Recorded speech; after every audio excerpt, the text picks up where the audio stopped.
안녕하세요. 오늘도 사연 살롱을 찾아주셔서 감사합니다. 저는 30대 후반에 결혼 6년 차가 된 주부입니다. 결혼 전에는 제 일에 몰두하며 지냈고 결혼이 꼭 삶에 있어서 필수라고 생각한 적은 없었어요. 연애를 할 만한 사람이 나타나면 연애하고 헤어지는 게 전부였죠. 몇 번 그렇게 연애와 이별을 반복하고 나니 타인에게 감정을 소모하는 것도 참 힘든 일이라는 생각이 들더라고요. 연애도 이런데 결혼은 더 하겠다 싶어 차마 엄두조차 나지 않았어요. 그런데 20대 끝자락 친구를 따라 들어간 커피 동호회에서 지금의 남편을 만나면서 제 운명이 바뀌었죠. 그날 남편과 처음 대화를 나누던 생각이 아직도 기억이 나요. 안녕하세요. 처음 뵙는 분이시네요. 커피 좋아하세요? 제가 커피는 기가 막히게 잘 타거든요. 남편의 첫인상은 밝고 다정했어요. 그리고 대화를 나눌수록 가치관이 마음에 들었죠. 결혼이 필수라고 생각한 건 아니지만 만약 결혼을 하게 된다면 가정이 1순위인 남자를 만나고 싶었어요. 가까운 주변에서도 그렇고 TV 프로그램만 봐도 가정과 가족은 뒷전인 남편 때문에 고통받는 아내들을 너무 많이 봐와서인지 어느새 그게 저에게 가장 중요한 조건으로 인식이 되더라고요. 그런데 이 사람과 대화를 하면 할수록 가족을 첫 번째로 생각하는 다정다감한 사람이더라고요. 왜 그런 거 있잖아요. 이렇게 가족에게 다정한 사람이라면 나도 이 사람의 가족이 된다면 이런 사랑을 받을 수 있을까 하는 기대 같은 거요. 물론 그런 걸 바라고 시작한 관계는 아니었지만 자연스럽게 싹 트는 호감 속에 우리는 만난 지 얼마 지나지 않아 연인이 됐어요. 연인이 되고 어느 정도 시간이 지나니 저뿐만 아니라 저희 가족까지 챙기기 시작하더군요. 명절인데 어머님 아버님 맛있는 고기 좀 보내드려야겠다. 부모님 댁 주소 좀 불러줄래? 아우, 아니야. 나는 오빠 부모님 챙기지도 못했는데. 아직 결혼도 안 했는데 벌써부터 이런 거 챙기기 시작하면 너무 힘들잖아. 에이, 힘들긴. 너희 부모님이니까 챙겨드리고 싶어서 그러지. 든든히 드시면 좋잖아. 정말 괜찮은데? 설마 내가 우리 부모님한테도 이렇게 해주길 바랄까봐 그래? 당신한테 그런 거 강요 안 할 거니까 부담 없이 받아둬. 가족들이랑 맛있는 거 먹고 좋은 시간 보내라고 보내는 거야. 그냥 맛있게 먹어주면 그걸로 난 됐어. 정말 믿음직하고 따뜻한 사람이었어요. 이런 사람이라면 정말 결혼해도 괜찮겠다 싶더라고요. 연애하는 내내 이런 모습은 변함이 없었어요. 언니, 남자친구랑은 언제 결혼하려고 그래? 이러다 괜히 놓치지 말고 저렇게 좋은 사람은 빨리 잡아. 그래, 나도 참 마음에 든다. 요즘 저런 젊은 사람이 없는데 누가 이렇게 여자친구 부모를 챙기니? 매번 챙김만 받는데 우리도 얼굴 보고 밥이나 한 끼 든든히 사주고 싶으니 한번 부르렴. 나도 웬만해선 우리 딸 아깝다 할 텐데 이 청년이라면 뭔가 믿음이 가네. 명절이며 부모님 생신 등 결혼 후에나 챙길 법한 가족 행사까지 알뜰살뜰 챙겨주는 모습을 보며 오히려 저희 가족이 저보다 더 감동을 받더라고요. 부모님은 물론이고 여동생까지도 얼른 결혼하라고 난리였어요. 아시잖아요. 딸 가진 집에서 부모님들이 그렇게 쉽게 결혼 허락 안 하시는 거. 그런데 이렇게 가족들이 나서서 결혼하라고 등 떠미는 걸 보니 저도 슬슬 결혼 생각이 강해지더라고요. 부모님 말씀대로 남자친구를 초대해서 같이 식사를 한 뒤엔 자연스럽게 결혼까지 수순을 밟게 됐어요. 결혼을 하고 나서는 이전과는 달리 생활이 많이 달라지게 되었어요. 1년 동안 행복한 신혼을 즐기고 2년 차에는 딸아이를 갖게 되었거든요. 임신하면서 어쩔 수 없이 육아휴직을 내고 아이 키우는데 전념을 하게 되었죠.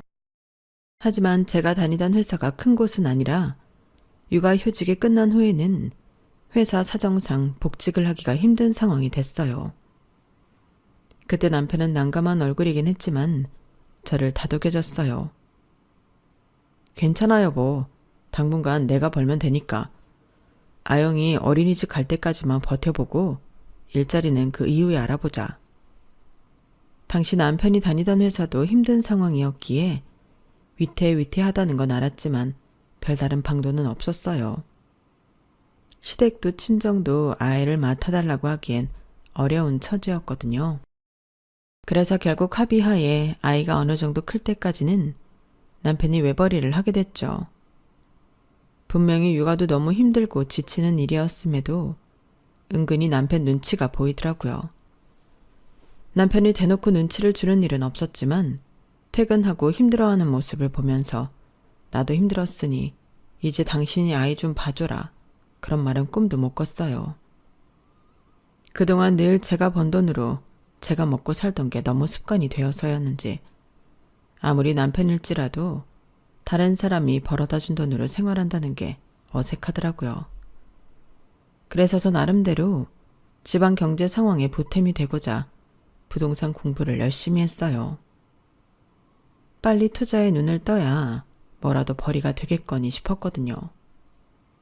낮에는 육아하고 아이와 남편이 잠든 밤에는 남몰래 공부하며 치열하게 살았어요. 그러던 어느 날 회식이라며 잔뜩 술을 마시고 온 남편이 충격적인 소식을 전했어요. 여보, 나 사실은 말이야. 회사에서 잘렸어. 뭐라고? 정말이야? 내가 정말 당신 볼 면목이 없다. 미안해. 아니야, 회사 위태위태한 거 알고 있었잖아. 너무 상심할 필요 없어, 여보. 조금만 쉬다가 바로 이직 준비하자. 처음부터 다시 시작하면 되지. 내가 할 수 있을까? 당연하지 그럼. 말이라고. 우리 아영이 봐서라도 힘내야지. 그치 아영이 아빠? 힘내세요. 아영이가 있잖아요. 한껏 풀이 죽어있는 남편을 달래주기 위해 딸의 손을 빌려 귀여운 위로도 했지만 그날은 통하지 않았어요. 놀랄 일이긴 했지만 사실 저로서는 충분히 염두에 두고 있었던 일이었고 남편의 이력이라면 충분히 다른 곳에서도 일할 수 있을 거라고 생각했기 때문에 남편을 더 재촉하며 힘들게 하고 싶지는 않더라고요. 하지만 문제는 그 다음부터였어요. 남편이 우울에 빠져 매일같이 술을 마시기 시작한 거였죠. 여보, 집에 있을 거면 아영이 좀 같이 봐줘야지. 맨날 그렇게 우울하다고 술만 마시고 있으면 상황이 뭐가 나아져? 이럴 시간에 이력서 한 줄 더 쓰겠다. 당신이 내 마음을 알아? 내가 그렇게 따르고 믿었던 상사가 나를 해고 대상 1순위로 꼽았다니까? 나 정말 무서워서 이제 회사 생활을 못하겠어. 다른 회사 가서도 잘할 수 있을지 자신이 없다고. 힘든 건 알겠지만 다른 회사에는 그 사람이 없잖아. 지금 해고된 지 벌써 2달이 넘었어. 언제까지 이러고 지낼 거야. 육아라도 좀 도와주던가. 당신은 내 마음을 몰라. 그러니까 바가지를 긁는 거야. 여보, 또 어디 가는데? 남편은 해고를 당하고 극심한 우울증이 걸렸는지 마음을 못 잡고 한참을 방황하더라고요. 남편이 신경 쓰이긴 해도 당장 제 눈앞에 딸에게 더 신경을 쓰느라 남편과 제대로 대화를 해볼 시간조차 부족했어요. 어쩌다 안부차 전화한 친정에도 집 사정에 대해서 말하기가 입이 안 떨어지더군요. 남편이 이야기하지 말라고 당부를 해놓은 것도 있었고요. 하지만 남편의 무직 생활이 길어지면서 남편은 점점 예민해졌고 예전만큼 친정을 챙기지도 못했어요. 그래서인지 부모님께서는 그 변화를 금방 눈치채셨죠. 요새 별일 없지? 김서방은 회사 일이 바쁜가 보네. 얼굴 본 지가 꽤 된 것 같구나. 목소리도 들은 지 오래됐고. 네, 요즘 이 사람이 일이 많아서요. 금방 시간 내서 찾아뵐게요. 정말 무슨 일 있는 건 아니지?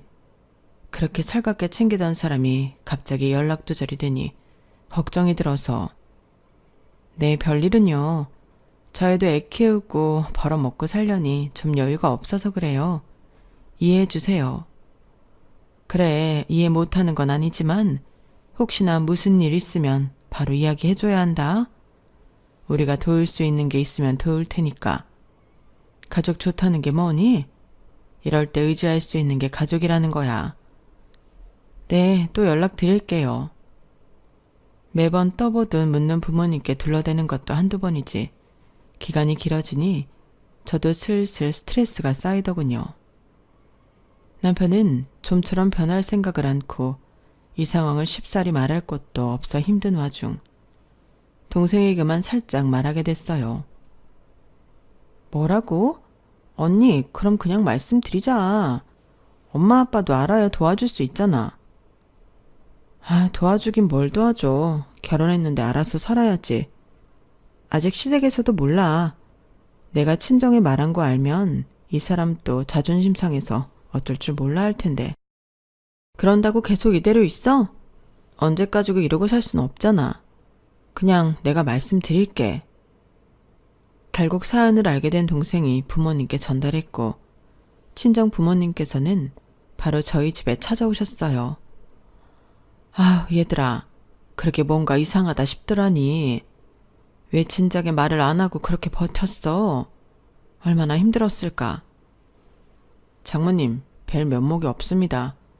가장이라는 사람이 가정을 책임지지도 못하고 그 사실이 너무 괴로워서 차마 알릴 수가 없었습니다. 됐어 김서방. 그 회사 하나 잘린 게 별거야? 먹고 살 길은 찾으면 다 나오게 되어 있어. 그러고 보니까 너희 외삼촌 있지? 삼촌네 회사에 자리 나면 김서방 추천 한번 해주려고 했는데 마침 기획팀에 자리가 났다지 뭐니. 김서방 한번 추천해주라는데 어때? 네? 그럼 너무 감사하죠, 엄마. 당신은 어때? 너무 감사한 말씀이지만 제가 무슨 면목으로요? 죄송합니다. 제 힘으로 해볼게요. 요즘 취직도 어렵다면서 너무 부담 갖지 말고 천천히 생각해봐. 요즘 젊은 사람들 중에 싹싹하고 일머리 좋고 예의 바른 사람이 없다면서 엄청 스트레스 받아 하고 있거든. 우리 김서방 같은 사원이 들어오면 엄청 좋아할 거야. 그래 여보, 한번 생각은 해보자. 저희 가족의 권유에 남편은 못 이긴 척 고개를 끄덕였고 그렇게 얼마 지나지 않아 남편은 외삼촌네 회사에 다니게 되었어요. 남편이 다시 직장을 다니기 시작하니 집안의 근심 걱정이 다 사라지더군요. 그동안 아껴왔던 딸의 육아용품들도 다시 마음 놓고 구매를 했고 남편도 다시 다정다감한 남편으로 돌아오니 숨통이 트였어요. 여보, 삼촌 회사는 다닐만 해? 조카 남편이라고 아주 특별하게 신경을 잘 써주셔서 다니기가 편해. 이게 다 장인 장모님 덕이야. 이거 참 매번 받기만 하고 죄송해서 어쩌지? 죄송하긴 이제 좀 안정됐으니까 예전처럼 친정 식구들 자주 얼굴 보고 같이 밥도 먹고 그러면 되지. 그래, 그러자. 남편은 우울에 빠져 방황하던 시간 동안 가족들에게 신경을 못 쓴 게 여간 미안했던지 월급을 타면서부터 가족에게 잘하겠다며 저와 딸에게 소소한 선물도 챙겨주고 시댁에 선물을 보내는 등 신경을 많이 쓰더군요. 남편의 그런 모습은 처음에는 감동적이고 보기 좋았지만 시간이 좀 지나고 나니 뭔가 찜찜하다는 생각이 들었어요. 저도 워낙 육아하는 게 바쁘다 보니 신경 쓸 겨를이 없어 그 찜찜함의 원인이 뭔지 전혀 파악하지 못하고 있었는데 문득 동생과 대화하다가 깨달았어요. 언니, 형부 직장은 잘 다니고 있대? 좋다던데 외삼촌이 신경 많이 써주시나 봐. 그래? 외삼촌도 형부 일하는 거 마음에 들어하는 것 같더라. 벌써 취직한 지 반년이나 지났지? 벌써 시간이 그렇게 지났나? 집에서 애만 키우고 있으니까 시간이 어떻게 가는 줄 모르겠다. 그러게. 언니는 그렇겠네. 근데 언니, 내가 이 말을 해야 되나 말아야 되나 고민 정말 많이 했는데 형부 말이야. 뭔데? 별건 아니고 회사 잘 다니고 있는 건 너무 다행이고 보기 좋은데 엄마 아빠한테 감사 인사를 제대로 한 적이 없는 것 같아서. 보통 이렇게 취직시켜주고 나면 고맙다고 답례를 하지 않나? 어머, 내 정신 좀 봐. 남편이 아직 그걸 못 챙겼구나. 언니가 챙길 건 아니지. 언니가 취직한 것도 아닌데. 나도 가족끼리 치사하게 이런 거 굳이 안 짚고 넘어가려고 했는데 얼마 전에 형부가 외삼촌한테는 크게 선물 한번 했나 봐. 그거 듣고 엄마 아빠가 내심 서운해하는 것 같아서. 괜히 가족끼리 마음 상할 일 만드는 것보다야 서로 마음 표현하면 좋잖아. 당연하지. 남편이 그걸 왜 못 챙겼지? 그럴 사람이 아닌데.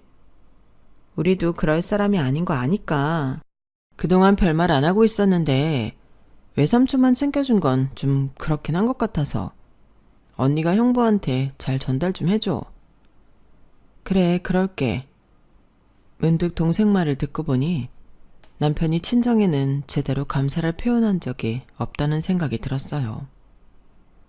시댁에도 꼬박꼬박 선물을 보내고 저와 딸에게도 너무 잘하는 남편이었지만 생각해보니 친정에는 이렇다 할 게 없더라고요. 물론 말로는 고맙다는 말을 많이 했었지만 그거랑 인사를 따로 드리는 건 엄연히 다른 문제잖아요. 그래서 남편에게 이야기를 했죠. 여보, 그런데 이제 어느 정도 우리 안정됐으니까 엄마 아빠한테 감사 인사 표시는 해야 하지 않을까? 나 했는데? 얼마 전에 사장님한테 위스키랑 명품 구두 한 켤레 선물로 드렸어. 그건 왜 삼촌한테 한 거고 우리 부모님한테는 아직 뭐 안 했잖아. 여보, 이렇게 했으면 됐지. 장인 장모님한테 또 하라고? 곧 있으면 명절인데 맛있는 거 사다 드리면 되지. 응? 소개시켜준 건 우리 엄마잖아. 엄마 아니었으면 외삼촌이 뭐하러 당신을 취직시켰겠어. 당신은 또 무슨 말을 그렇게 해. 사장님이 나 뽑아서 얼마나 다행이라고 하시는데. 당신 말만 들으면 내가 장모님 아니었으면 취직도 못했을 거란 소리로 들린다? 그런 말이 아니잖아. 갑자기 왜 그래? 왜 그러긴.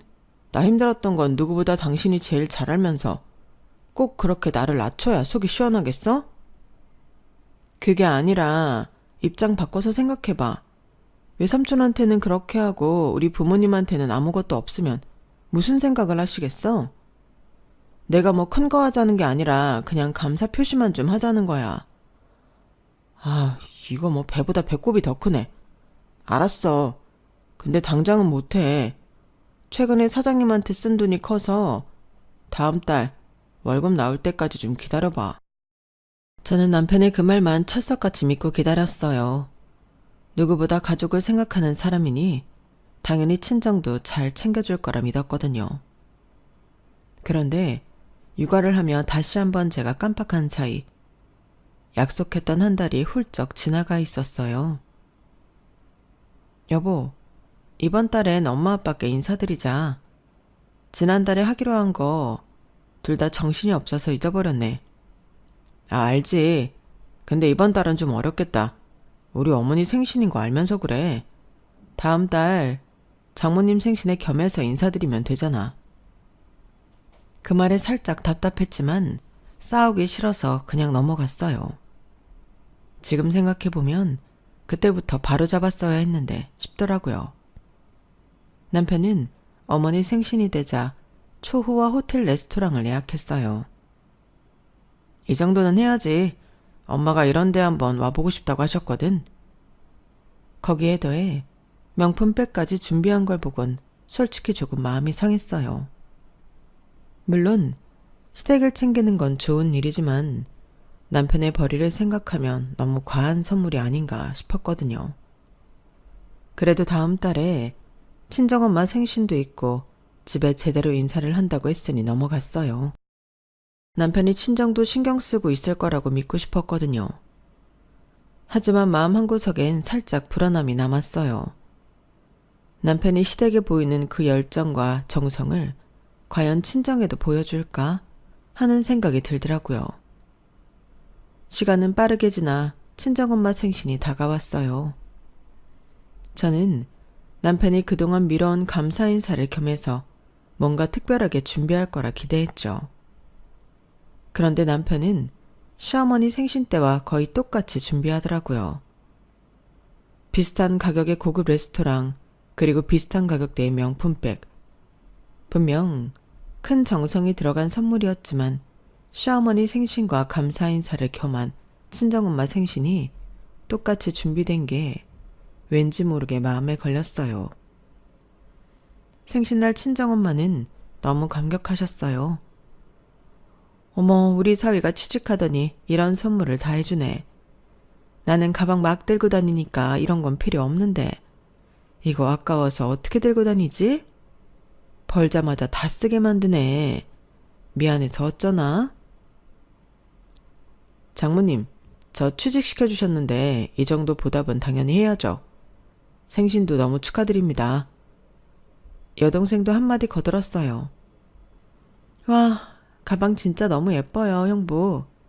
취직시켜주길 정말 잘했다. 아버지 레스토랑 음식을 맛보시며 기뻐하셨죠. 사위 덕분에 이렇게 좋은 곳에서 가족끼리 밥도 먹고 고맙다. 가족 모두 남편이 그동안 미뤘던 감사 인사를 한 거라 생각했고 분위기도 아주 좋았어요. 그런데 저는 어딘가 찝찝한 기분을 떨칠 수 없었어요. 결국 집으로 돌아오는 길에 살짝 조심스럽게 물었어요. 여보, 오늘 선물 준비한 게 인사 겸한 거지? 그럼 여기서도 뭘 해야 해? 내가 오늘 얼마를 썼는데. 그 말에 순간 당황했지만 속내를 숨기고 다시 물었어요. 그게 아니라 어머님이랑 너무 똑같이 준비했길래 나는 겸사겸사 한다고 해서 조금 다르게 준비할 줄 알았어. 내가 준비할 수 있는 최선으로 준비했는데 더 이상 뭘 어떻게 하란 거야. 우리 어머니야 어릴 때 워낙 형편이 안 좋아 힘들게 날 키우셔서 평생 이런 데 한번 못 가봐서 해드린 거고 너희 집은 우리 집보다 여유 있잖아. 이 정도면 충분하지 않아? 게다가 내가 외삼촌한테도 얼마나 잘해드렸는데 더 이상 너희 집에 뭘 더 잘하는 거야? 당신 욕심대로 잘해드렸다간 내 허리가 휘겠다. 그 말을 듣고 순간 아무 말도 할 수 없었어요. 남편의 생각이 틀린 건 아니었지만 듣고 보니 제가 너무 많은 걸 기대한 걸까 싶기도 했거든요. 그땐 몇 달 연속으로 큰 지출을 한 터라 저도 여유가 없다고 생각을 해서 넘어갔지만 남편이 시댁과 친정을 명백히 차별하기 시작했다는 걸 깨닫게 된 사건이 있었어요. 그 해에는 연휴가 꽤 길었어요. 좀처럼 얻기 힘든 긴 휴일이다 보니 이제 막 잘 걷기 시작한 딸과 처음으로 해외여행을 가고 싶더라고요. 그래서 신혼여행 때 가려다 못 간 이탈리아로 여행 계획을 세웠어요. 저희 가족 첫 해외여행이었고 그동안 고생했던 저희 부부에게도 작은 보상이었어요. 대신 명절에 시댁과 친정을 방문하지 못하게 되니 미리 양가 부모님께 양해를 구했어요. 엄마, 아빠, 이번 명절엔 못 가지만 그 전에 시간 내서 같이 식사해요. 이때가 아니면 또 한참 여행은 못 갈 것 같아서요. 그러렴. 휴가 내기도 어려운데 이럴 때 해외여행 다녀와야지. 장모님, 장인어른, 필요하신 거나 갖고 싶은 거 있으시면 말씀하세요. 선물로 사올게요. 아, 필요하긴 뭘. 그냥 건강하게 재밌게 잘 다녀오고 사진이나 자주 보내주렴. 그래도 거기까지 가는데 모시고 가지 못할 망정 어떻게 빈손으로 오겠어요. 편안하게 말씀해주세요. 그날은 어쩐지 남편이 먼저 저희 부모님을 챙기기에 참 고마운 마음이 들었어요. 그동안 제가 남편을 의심하고 못 믿었나 반성하는 마음도 들었고요. 남편의 착한 지축에 부모님은 한참 고민하시다가 말씀하셨어요. 이탈리아에 땡땡 커피가 유명하지 않니? 내가 그 커피를 참 좋아하는데 한국에선 비싸서 잘 먹지를 못해서 본토에서 사면 좀 저렴하지 않을까? 아유, 선물인데 무슨 가격을 신경 쓰세요? 한국에서 질릴 때까지 드실 수 있게 많이 사다 드릴게요. 우리 사위가 이렇게 싹싹하다니까. 사다 주면 잘 먹을게. 고마워, 김서방. 남편이 먼저 저희 집을 신경 써주는 게 고마워서 시댁에 가서는 제가 먼저 시부모님께 여쭤봤어요. 어머님, 아버님, 여행 가서 선물 좀 사올까 하는데 필요하신 거 있으세요? 아, 무슨. 우린 정말 괜찮으니까 아영이 데리고 잘 놀다 오렴. 아이, 그러지 마시고요. 이탈리아에 유명한 거 많잖아요. 가뜩이나 돈 많이 들고 짐도 많을 텐데 우리 생각 말고 재미있게 놀다 와. 시부모님은 극구 사양을 하셨어요. 하도 거절을 하시기에 더 이상 묻지 않고 제 선에서 알아서 선물을 준비하기로 했죠. 여행은 재미있었고 여행을 다니면서 이탈리아의 유명 화장품 브랜드에서 화장품 세트 하나와 가죽 공장에서 만든 가죽 지갑을 샀어요. 친정엄마 드리려고 산 원두커피 몇 봉지 챙겼고요. 물론 친정 부모님 것도 똑같이 챙겼어요. 시댁 선물은 이 정도면 되려나? 그 정도면 충분해, 여보. 무리하지 마. 선물을 다 챙기고 나니 더 마음 편하게 돌아다닐 수 있겠더라고요. 정말 즐거운 시간을 보내고 돌아오는 마지막 날이었어요. 남편이 마지막이니 아쉽다는 이유로 평소답지 않게 대량으로 쇼핑을 하더라고요. 여보, 이게 다 뭐야? 갑자기 뭘 이렇게 많이 사왔어? 남편이 사온 것을 보니 이탈리아의 유명한 도자기 브랜드에서 사온 장식용 도자기 몇 개와 가죽으로 만든 구두와 가방, 와인 등을 사왔더군요. 그냥 요 며칠 여행하면서 눈에 아른아른거리던 것들 좀 사왔어. 생각해보니까 여기까지 와서 안 사가는 게 더 후회될 것 같더라고. 하나같이 좋아 보이는 물건들이긴 했지만 갑자기 늘어난 짐이 좀 버겁게 느껴졌어요. 하지만 환불하기에는 시간도 촉박하고 애매했죠. 어차피 돈스러운 여행 온 건데 굳이 따지지 않기로 하고 갑자기 무거워진 짐들을 이고 낑낑거리며 입국을 하게 됐죠. 한국에 돌아오고 며칠 뒤 남편은 의외로 친정을 먼저 챙기더군요. 여보, 우리 이번 주말에 장인 장모님한테 선물 전해드리러 갔다 오자. 그래? 시댁 먼저 가도 되는데. 아니야. 그래도 장모님 먼저 뵈어야지. 딱히 이유도 말해주지 않고 친정부터 챙기겠다는 남편이 의아하면서도 기분이 좋았어요. 그래서 더 묻지 않고 친정 약속 먼저 잡아 선물을 드렸죠. 커피만 사다 달랬는데 뭘 이렇게 많이 사왔어. 정말 돈 많이 썼겠다. 현지에서 사온 거라 생각보다 돈 많이 안 들었어요. 그런 거 신경 쓰지 마시고 기쁘게 잘 써주세요, 장모님. 친정에서 부모님께서 기뻐하는 모습을 보며 즐거운 시간을 보낸 후 며칠 뒤에는 시댁에도 약속을 잡아 준비한 선물을 드렸어요. 시부모님 역시 선물을 받고 크게 기뻐하셨어요. 이탈리아에서 유명하다는 건 다 사왔네. 이 가죽 지갑도 참 고급스럽다. 이탈리아 가죽 공방에서 직접 고른 거예요.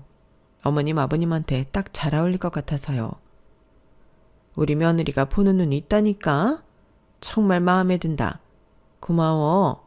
커피도 잘 마실게. 그날 저녁 식사도 정말 행복하고 평화로웠어요. 그런데 식사가 끝날 무렵 딸이 저를 붙잡더군요. 엄마, 화장실 가고 싶어. 그래, 갔다 오자. 별 생각 없이 딸을 데리고 화장실에 갔는데 휴지가 없더라고요. 아영아, 잠깐 기다려. 할머니한테 휴지 달라고 할게. 딸을 두고 함께 앉아있던 식탁으로 돌아왔는데 거짓말처럼 아무도 없더라고요. 식탁 위에 함께 먹던 디저트와 찻잔만 남아있고 사람이 없었어요. 갑자기 이게 무슨 일인가 싶어 집을 둘러보는데 살짝 열린 안방문 틈으로 작은 목소리가 들리더군요. 가까이 다가가 귀를 대자 그제서야 대화 소리가 희미하게 들렸어요. 엄마, 내가 이거 몰래 숨겨오느라 얼마나 힘들었는 줄 알아? 도자기라 부피랑 무게가 꽤 나가더라고.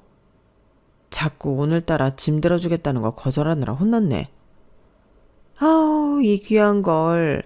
세상에 내가 이걸 가져보는 날이 다 오네. 이건 며느리한테는 비밀인 거지? 당연하지. 내가 괜히 저 사람한테 갖고 싶은 거 없다고 하라고 시킨 줄 알아?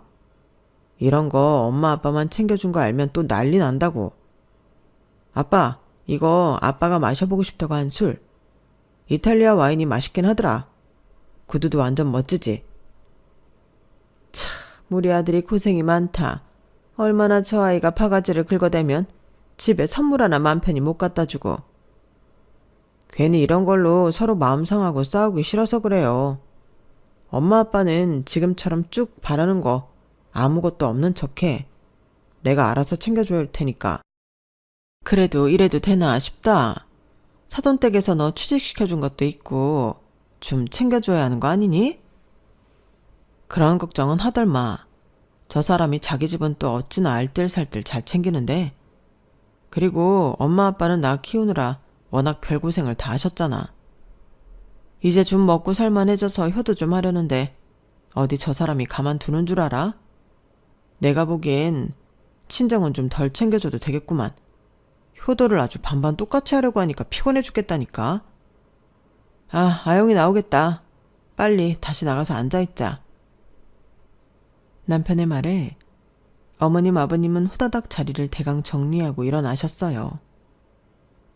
전 미처 피할 생각도 못하고 그 자리에 굳은 채 서 있다가 문 밖으로 서둘러 나오는 남편과 마주쳤죠. 문틈 사이로 남편이 여행 마지막 날 사왔던 비싼 도자기 공예품과 와인, 가죽구두 상자가 보이더군요. 저한테는 회사에서 안 쓰는 사무용 가구들 좀 시댁에 갖다 주기로 했다며 꺼내서 나눠 들자는데도 기어코 한 번을 넘기지 않았던 커다란 박스 안에 숨겨져 있던 것들이었어요. 너무 어이가 없어 문틈 사이로 빤히 보고 있자 놀란 남편이 당황한 듯 제 팔을 잡았어요. 여보, 왜 거기 서 있어? 지금 뭐 하는 거야? 뭐 하긴, 나 그냥 잠깐 엄마 아빠랑 대화 좀 하다 나온 건데. 무슨 대화? 나 몰래 사다 드린 선물들에 대한 대화? 다 들었어? 그래, 다 들었다. 당신 어떻게 나한테, 아니 우리 집 식구들한테 이렇게까지 해? 좀 그만하자.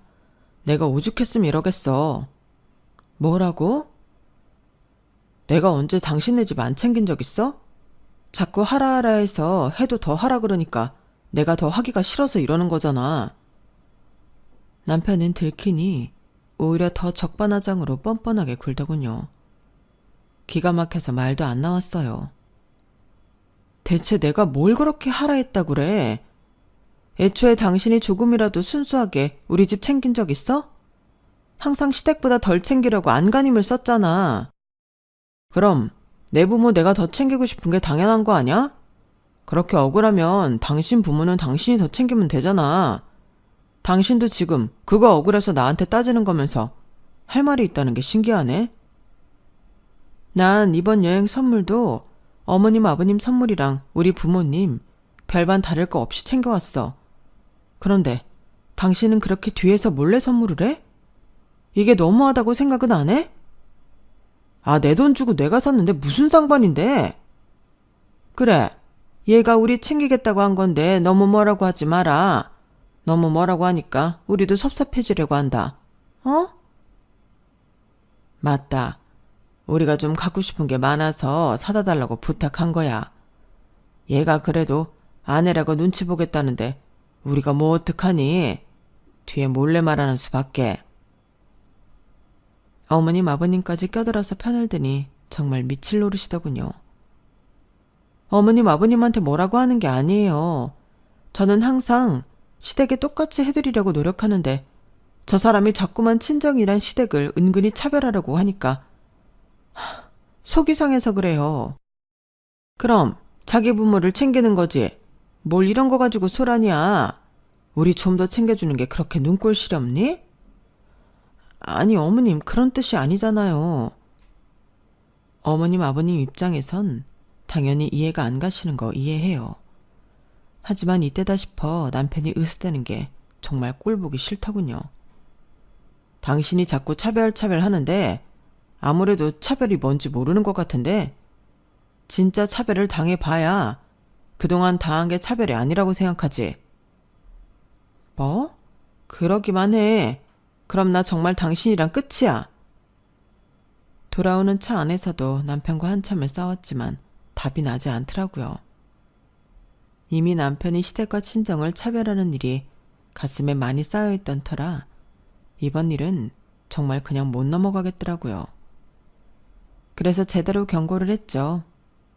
하지만 남편은 귓등으로 듣지 않았고 결국은 제가 폭발할 일을 만들었어요. 시어머니와 친정어머니가 연세가 같으셔서 환갑도 같은 해에 찾아왔어요. 시어머니 환갑은 본인이 준비하겠다길래 저도 친정엄마 환갑은 저와 여동생이 알아서 준비하기로 했어요. 남편에게 맡겼다간 본전도 못 찾을 게 뻔하니 괜한 기대를 했다가 좋은 날 기분 망치느니 남편은 빼버리는 게 마음 편하더라고요. 장소는 각자 정하기로 하고 서로 부모님 선물만 성의껏 챙기기로 했어요. 저 여동생은 진즉에 예약하기 하늘의 별 따기인 모 유명 셰프의 식당을 예약해두었고 케이크도 주문 제작 걸어두었어요. 남편도 알아서 시부모님과 이야기해서 어떻게 할지 정하는 것 같더라고요. 그런데 시어머니 환갑 2주 전 남편이 갑자기 저에게 묻더군요. 맞다 여보, 우리 엄마 환갑 주말에 앞뒤로 뭐 없지? 어머니 환갑인데 뭐가 있어? 그치? 우리 그때 일본 가기로 했으니까 준비해둬. 일본? 갑자기 무슨 일본이야? 엄마가 환갑 선물로 다 같이 가족여행 가고 싶다고 하셔서 비행기랑 숙소 다 끊어놨어. 뭐라고? 그걸 왜 지금 말해? 2주 전인데 지금 말하면 되지. 그럼 언제 말해? 그래도 한 달 전에 말해줘야 나도 일정을 비워놓지. 너무 갑작스럽잖아. 여행은 갑자기 떠나는 사람들도 있는데 무슨 한 달 전이야? 그리고 당신 어차피 주부인데 무슨 일정을 비워놔. 우리 엄마 환갑인데 뭐 어디 약속이라도 잡으려고 했어? 안 되는 일정이 생겼을 수도 있지. 진짜 해도 너무한다. 당신. 난 여행 가는 줄도 몰랐어. 좋은 데서 식사나 할 줄 알았지. 식사는 장모님 생신 때 하잖아. 좀 색다른 거 해야지. 언제까지 밥만 먹을 거야? 아무튼 난 미리 말했다. 준비해. 통보식의 일정에 기분 나쁘고 어이가 없었어요. 게다가 애까지 데리고 시댁과의 해외여행이라니 생각만으로도 머리가 아프더라고요. 경비도 만만찮게 깨질 것 같은데 가기 전부터 걱정스러운 일 뿐이었어요. 여행은 정말 힘들었어요. 남편은 환갑여행이라고 준비한 건 패키지가 아니라 자유여행이더군요. 어린 딸과 나이든 시부모님을 모시고 자유여행을 한다는 게 결코 쉬운 일이 아니더라고요. 평소 계획형이 아닌 남편을 따라다니다 보니 변수도 너무 많고 여간 고생스러운 게 아니었어요. 와중에 저는 시부모님 비위도 맞춰야 하니 피로감이 2배였죠. 하지만 시어머니의 환갑이니만큼 어머님을 기분 좋게 해드리기 위해 최선을 다했어요. 여행을 다녀와서 2주간 드러누워 앓을 정도로 제게는 즐거움보다는 피곤한 여행이었어요. 사실 여행 경비가 상당히 깨졌을 걸 생각하면 추가로 선물을 드리지 않아도 되겠다는 생각이 들긴 했지만 선물을 따로 챙기지 않았다간 남편이 또 입을 싹 닫고 뻔뻔하게 나올 걸 생각하니 뭐라도 해드리긴 해야겠더라고요. 연세가 있으시니 아무래도 면역력에 좋은 건강식품이 좋을 것 같아 녹용과 함께 백화점 상품권을 챙겨드렸어요. 어머님께서는 매우 만족하며 고마워하셨고 남편도 흐뭇해 하더군요. 그렇게 시댁 환갑은 무사히 넘어갔어요. 문제는 친정이었죠. 친정에 갈 때 꽤 크기가 큰 선물 박스를 챙기길래 뭔지 내심 궁금했지만 묻지는 못했어요. 제가 준비한 걸 봤으니 어련히 알아서 괜찮은 선물로 준비했겠거니 싶었거든요. 식사가 무르익었을 때쯤 케이크 초를 불고 선물을 드리는 시간이 왔어요. 장모님, 환갑 축하드립니다. 건강하세요. 아우, 고마워 김서방. 선물 풀어보세요. 어머님이 좋아하시는 걸로 특별히 준비했어요. 포장 예쁘게 안 해서 뭔지 되게 궁금하네. 형부 센스 좀 볼까? 손수 포장한 듯한 선물 박스에 가족들의 기대감이 고조됐어요. 엄마께서 설레는 얼굴로 리본을 푸시는데 그런 얼굴을 너무 오랜만에 봐서 제가 다 기분이 좋더라고요. 그런데 리본이 풀리고 포장지가 벗겨지는 순간 저희 가족의 얼굴이 싸늘하게 굳었어요. 그 안에 들어있던 건 믹스커피 200봉지가 들어있는 커피 박스였어요. 여보, 이게 뭐야? 지금 장난치는 거지? 침묵 속에 제가 겨우 입을 떼자 남편이 뭔가 재미있는지 웃더라고요. 장난은 무슨, 이게 다 뜻이 있는 건데. 뜻? 무슨 뜻? 장모님이 커피를 입에 달고 사시잖아. 그래서 내가 장모님 커피 취향을 살펴봤지. 그런데 우리가 이탈리아에서 사온 고급 커피는 잘 안 드시고 맨날 달달한 믹스커피만 드시더라고. 그것도 맨날 드시려면 은근 돈 드는데 맘껏 드시라고 특별히 200개짜리 대용량으로 준비했어. 어떠세요, 장모님? 거의 1년 동안 드실 수 있는 양이에요. 당신, 내가 어머님께 어떻게 해드렸는데 정말 양심이란 게 있기는 해? 뭐, 녹용? 그거 며칠이나 드실 수 있다고. 차라리 이렇게 식후에 입 심심하실 때 매일 드실 수 있는 걸로 드리는 게 낫지. 그래? 그럼 나도 어머님한테 믹스커피 선물해 드려도 돼? 미안한데 우리 엄마는 믹스커피 안 드셔. 내가 특별히 장모님 취향으로 사온 거라니까. 맞다. 말이 나와서 말인데 저희가 사온 이탈리아 커피 안 드실 거면 저희 주세요. 그러다 유통기한 끝나겠어요.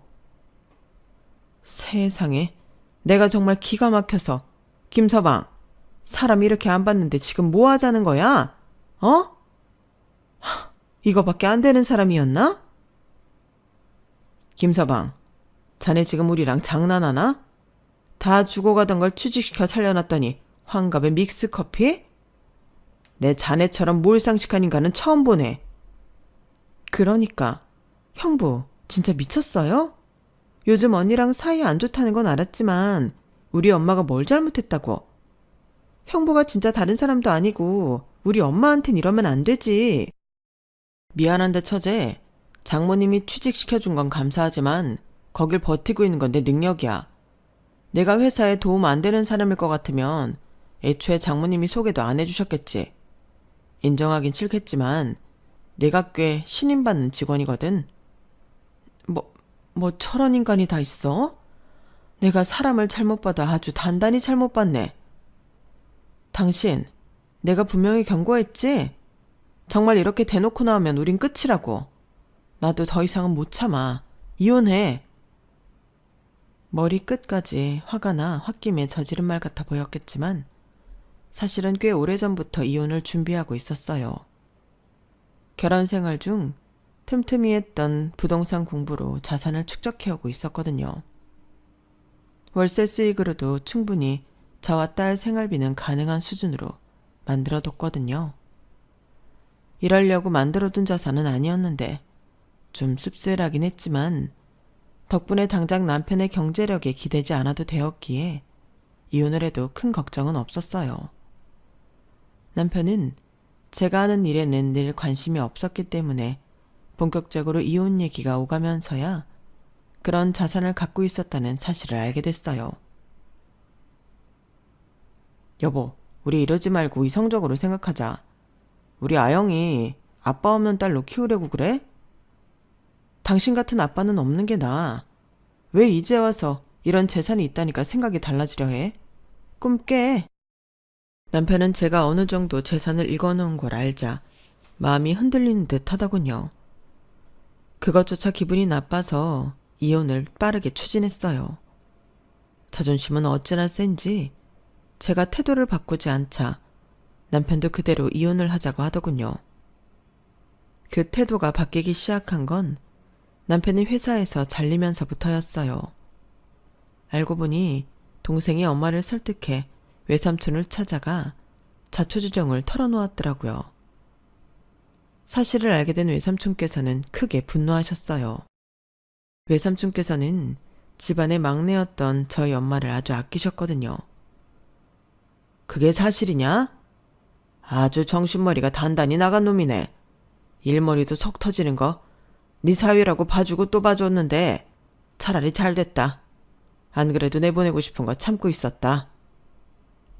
남편의 주장과는 달리 외삼촌의 말씀에 의하면 받는 월급만 많고 능력은 없으면서 백으로 들어왔다는 이유로 틈만 나면 아랫사람을 괴롭히기나 했다고 하더군요.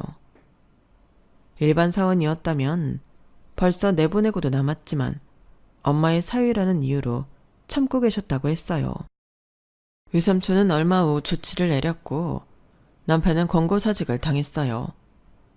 남편은 권고사직을 당하던 날 외삼촌에게 엄청 매달렸다고 하더군요. 제가 어리석었습니다. 한 번만 더 기회를 주세요. 제가 잘못했습니다. 내 용서가 무슨 소용이겠니? 네가 진짜 용서를 구해야 할 사람은 네 장인 장모다. 그분들께 진심으로 사과하기 전엔 나한테 아무리 빌어도 소용없어. 남편은 저희 부모님께 용서를 구하려고 했지만 저희 부모님은 남편을 만나주지 않았어요. 오갈 곳이 없어진 남편은 이혼 숙려 기간 동안 끊임없이 저를 설득했어요. 하지만 제 마음은 단호했죠. 이혼 후 남편은 새로운 직장을 구하려 했지만 외삼촌이 동종업계에 소문을 내놓아 취업이 쉽지 않았습니다. 남편은 이혼 후에도 딸 핑계를 대며 저를 귀찮게 했고 결국 친정 가족들과 함께 이사를 가고 번호까지 바꿔버렸습니다. 지금 저희 딸은 친정 부모님과 여동생의 따뜻한 보살핌 속에서 사랑받으며 잘 자라고 있어요. 저 역시 지금의 삶이 훨씬 편안하고 행복하고요. 가족이 1순위인 남자라 믿고 결혼했는데 제가 보는 눈이 없었는지 이런 식으로 이혼하게 될 줄은 몰랐네요. 아니, 가족이 1순위인 건 맞았죠. 다만 그 가족에 저희 친정 식구들은 없었을 뿐이었어요. 친정 식구들까지 가족으로 생각해 주길 바란 건 제 욕심이었을까요? 가끔은 그런 질문이 절 괴롭히기도 했지만 이혼하고 정신이 많이 건강해진 지금은 분명하게 알아요. 결혼은 두 사람만이 아닌 집안이 합쳐지는 거고 서로 다른 두 집안이 가족이 되는 과정에서는 서로를 향한 부부의 배려가 가장 중요하다는 걸요. 남편에겐 그게 없었기에 결국 저희는 가족이 되지 못한 거죠. 남에게 내 가족이 1순위이길 바라는 것보단 차라리 제가 제 가족을 1순위로 두는 지금이 훨씬 속이 편한 것 같네요. 남편은 본인에게 1순위인 시댁에게 평생 충성하며 살면 될 테니 서로에게 꽤 좋은 이혼이었다는 생각이 들어요. 뭐 저와 결혼함으로써 얻었던 걸 전부 빼앗긴 지금은 남편 생각이 좀 달라졌을지도 모르지만요. 제 사연은 여기까지입니다. 들어주신 분들 모두 건강하시고 행복하세요. 여러분, 사연 댓글에 응원과 현명한 조언 부탁드려요. 좋아요와 구독은 저에게 큰 힘이 됩니다. 오늘도 좋은 일 가득하세요.